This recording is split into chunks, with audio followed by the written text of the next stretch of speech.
तुम मुझे अब गुस्सा दिला रहे हो। नौकर मालिक को गुस्सा दिला रहा था। वो मुझे गुस्सा क्यों दिलाता है?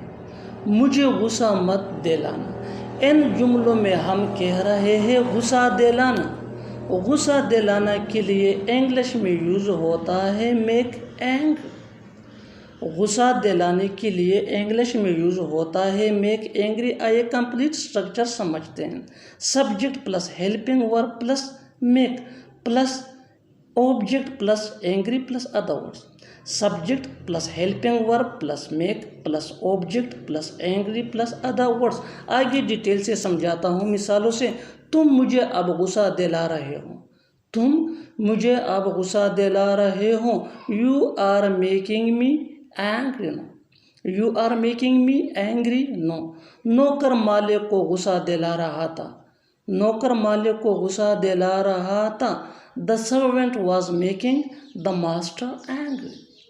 The servant was making the master angry. वो मुझे गुस्सा क्यों दिलाता है? वो मुझे गुस्सा क्यों दिलाता है? Why does he make me angry. Why does he make me angry. मुझे गुस्सा मत दिलाओ। मुझे गुस्सा मत दिलाओ। Don't make me angry. Don't make me angry. और आखिर में ये सेंटेंस आपके लिए कमेंट बॉक्स में इसका जवाब ज़रूर देना। उसको गुस्सा मत दिलाना। उसको गुस्सा मत दिलाना। Subscribe English PS for more advanced English sentence structure. Thanks, man.